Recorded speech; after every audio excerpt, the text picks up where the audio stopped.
বন্ধুরা, মায়াপুরে নতুন মন্দির হয়েছে, শিব মন্দির। সেখানেই চলে এসেছি।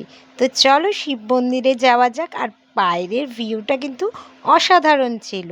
চলো মন্দিরের ওপরে ওঠা যাক। এখানে কিন্তু বাবা ভোলেনাথের বিশাল বড় একটা মূর্তি করা আছে। তো চলো বন্ধুরা, সবটাই কিন্তু তোমাদের ভালোবাসাতে, তাই না? তোমরা ভালোবাসা দাও বলেই ফেসবুক থেকে ইনকাম হয় বলেই কিন্তু ঘুরতে বেরিয়ে যাই। তো চলো ওই শিব মন্দির থেকে বেরিয়ে আমরা আবার এই মন্দিরে চলে এসেছি।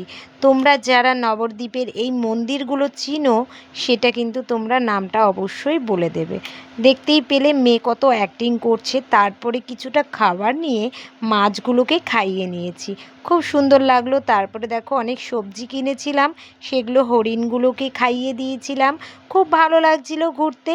যতটুকু ঘুরেছি সবটাই তোমাদের সাথে একটু একটু করে শেয়ার করলাম।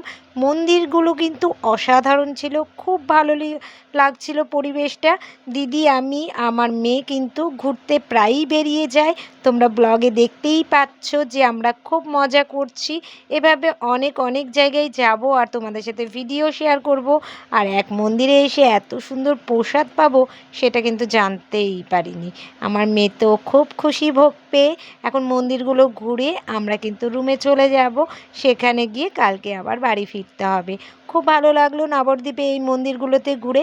কারা কারা এই মন্দিরগুলোতে ঘুরেছো আর মন্দিরগুলোর নাম কি, অবশ্যই কিন্তু কমেন্ট বক্সে জানিয়ে যেও। আমি কিন্তু জানি না।